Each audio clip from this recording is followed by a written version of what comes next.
नमस्कार दर्शक बंधु आपण समस्त को मो चैनल को पुणी थे स्वागत करुच्ची।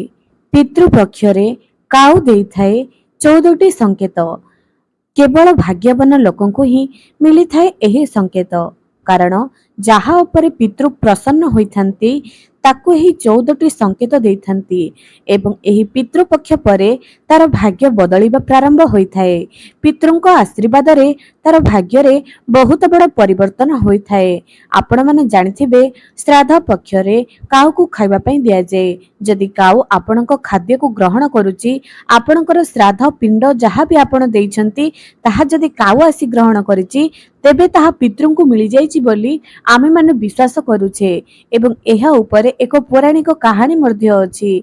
एबे दर्शक बंधु आजिर वीडियो रे मु आपण मानको कहिबी जे पितृपक्ष रे काऊ केउ 14टी संकेत देइथाए ताहा आपण माने जदि पाउचंती काहाकू भी कुहंतु नाही एहाकू गुप्त रखंतु। दर्शक बंधु पितृपक्ष जहा कि 7 सेप्टेम्बर रु 21 सेप्टेम्बर जाए अमावास्या जाए महालय अमावास्या जाए चलीची। एही समय रे पितृ को श्राद्ध तिल तर्पण दिया जाए ब्राह्मण को दान धर्म दिया जाए।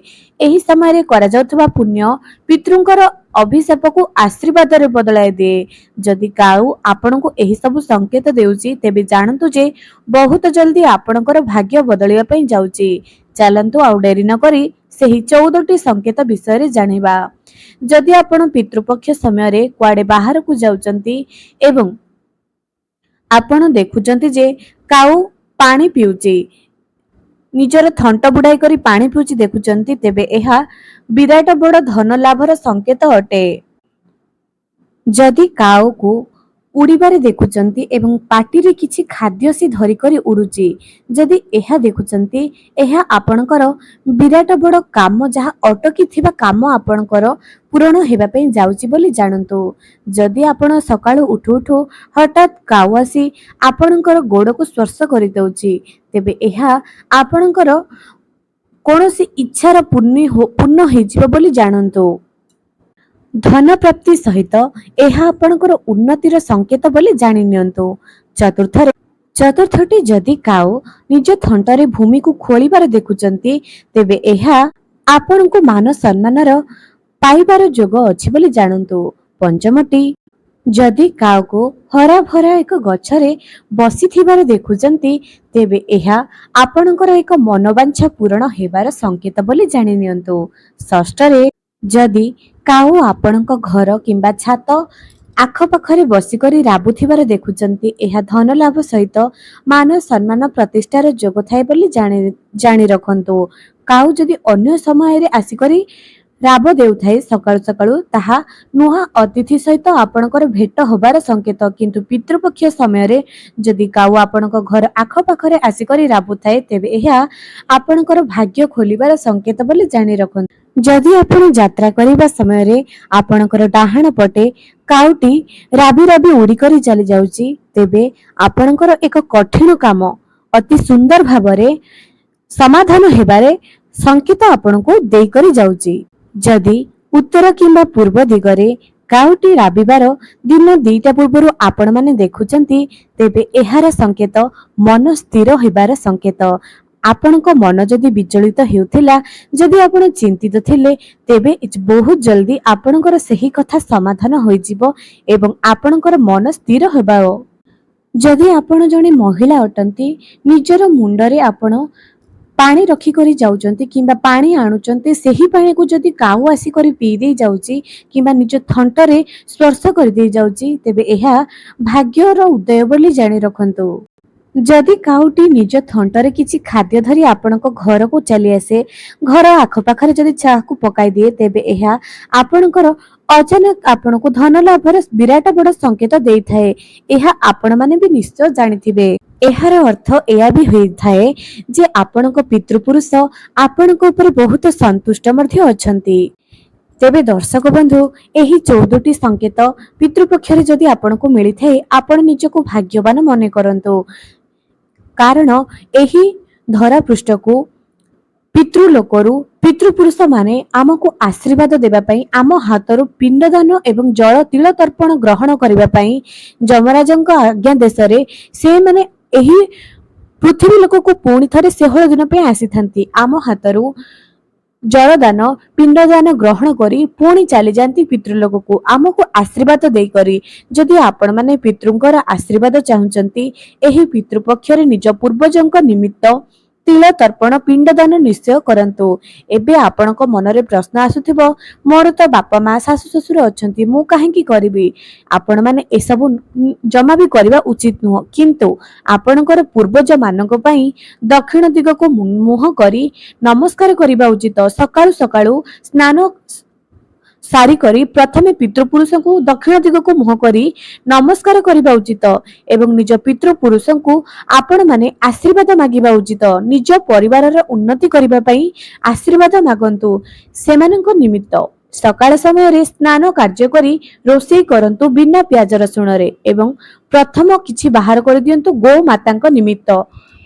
ତେଣୁ ଏହି ସମୟରେ ପ୍ରତ୍ୟେକ ବ୍ୟକ୍ତି ନିଜ ପିତୃପୁରୁଷଙ୍କ ନିମିତ୍ତ ନିଶ୍ଚୟ କିଛି ନା କିଛି କରିବା ନିହାତି ଦରକାର ଅଟେ। କିଛି ନହେଲେ ବ୍ରାହ୍ମଣ ଭୋଜନ ନିଶ୍ଚୟ କରନ୍ତୁ ଏବଂ ନିଜେ ନିଜ ହାତରେ ସୂର୍ଯ୍ୟଙ୍କୁ ଅର୍ଘ୍ୟ ଦିଅନ୍ତୁ। ପ୍ରତ୍ୟେକ ଦିନ ସନ୍ଧ୍ୟା ସମୟରେ ନିଜର ପିତୃପୁରୁଷଙ୍କ ଉଦ୍ଦେଶ୍ୟରେ ଆପଣମାନେ ଦକ୍ଷିଣ ଦିଗ ପଟେ ଦୀପର ଶିଖା ପୂର୍ବ ପଟେ ହେବ, କିନ୍ତୁ ଦକ୍ଷିଣ ପୂର୍ବ ଦିଗରେ ଗୋଟିଏ ଦୀପ ନିଜ ପୂର୍ବଜଙ୍କ ନିମିତ୍ତ ନିଶ୍ଚୟ ଜାଳନ୍ତୁ। ଯଦି ଆପଣମାନଙ୍କର ଘରେ ବୟୋଜ୍ୟେଷ୍ଠ ବ୍ୟକ୍ତି ଅଛନ୍ତି ଯେ କି ଶାଶୁ ଶ୍ୱଶୁର ଏବଂ ନିଜର ପିତାମାତା ଯେ କି ଘରେ ତିଳ ତର୍ପଣ ଶ୍ରାଦ୍ଧ କରୁଛନ୍ତି, ଆପଣ ନମସ୍କାର କରନ୍ତୁ ସେଠି ଛିଡ଼ା ହୋଇକରି ନିଜର ଘର ପାଇଁ ଏବଂ ନିଜ ଦ୍ୱାରା ଭୁଲ ହୋଇଥିବା କିଛି କାର୍ଯ୍ୟକୁ କ୍ଷମା ଯାଚନା ପାଇଁ ପିତୃପୁରୁଷଙ୍କ ପାଖରେ ନିଶ୍ଚୟ ପ୍ରାର୍ଥନା କରନ୍ତୁ। ଦର୍ଶକ ବନ୍ଧୁ, ପୂର୍ବଜ ହେଉଛନ୍ତି କିଏ? ପୂର୍ବଜ ହେଉଛନ୍ତି ଆପଣଙ୍କ ବଂଶକୁ ଆଗକୁ ନେବା। ଆପଣମାନେ ଦେଖିଥିବେ କିପରି ଜାଣିବେ ଯେ ଆପଣଙ୍କ ଘରେ ପିତୃଦୋଷ ଅଛି ବୋଲି? ଯଦି ଆପଣଙ୍କ ଘରୁ ଗୋଟିଏ ଅଜୀବ ସ୍ମେଲ ଆସୁଥିବ, କେତେ ସଫାସୁତୁରା କଲେ ବି ଗୋଟିଏ ସ୍ମେଲ ବାରମ୍ବାର ଆସୁଥିବ, ଯଦି ଆପଣଙ୍କ ଘରେ ଆପଣଙ୍କୁ ଶାନ୍ତି ଲାଗୁନଥିବ, ଘରେ ବାହାରେ ରହୁଥିବେ ଶାନ୍ତି ଲାଗିବ କିନ୍ତୁ ଘରକୁ ଆସିଲେ ଆପଣଙ୍କୁ ଅଣନିଶ୍ୱାସୀ ଲାଗୁଥିବ, ଯଦି ଆପଣଙ୍କର ଘରେ ନିଃସନ୍ତାନ କେହି ଅଛନ୍ତି, ବହୁ କାଳରୁ ଯଦି ଆପଣଙ୍କ ଘରେ କେହି ନିଃସନ୍ତାନ ଅଛନ୍ତି, ସନ୍ତାନ ଚେଷ୍ଟା କଲେ ବି ପାଉପାରୁନାହାନ୍ତି, ଯଦି ଆପଣଙ୍କର ଘରେ ଅକାଳ ମୃତ୍ୟୁ ବାରମ୍ବାର ହେଉଛି, ତେବେ ଏସବୁ ପୂର୍ବଜଙ୍କର ଅଭିଶାପ ବୋଲି ଜାଣି ରଖନ୍ତୁ। ପୂର୍ବଜ ଆପଣଙ୍କ ହାତରୁ ପିଣ୍ଡ ଏବଂ ଜଳ ତିଳ ତର୍ପଣ ଠିକ ସେ ପାଇପାରୁନାହାନ୍ତି, ସେମାନଙ୍କର ମୁକ୍ତି ନିମିତ୍ତ ଉଦ୍ଧାର ନିମିତ୍ତ ଆପଣଙ୍କୁ ପ୍ରାର୍ଥନା କରିବା ପାଇଁ ପଡ଼ିବ। ଏହି ପିତୃପୁରୁଷ ପିତୃପକ୍ଷରେ ଆପଣ କିଛି ନହେଲେ ବି ନାରାୟଣଙ୍କର ନାମ ଜପ କରିବା ପାଇଁ ପଡ଼ିବ, ଭାଗବତ ପାଠ କରିବା ପାଇଁ ପଡ଼ିବ, ଭଗବତ ଗୀତା ପାଠ କରିବା ପାଇଁ ପଡ଼ିବ। ନିଜ ଘରେ ବିଷ୍ଣୁ ସହସ୍ର ନାମ ଜପ କରନ୍ତୁ।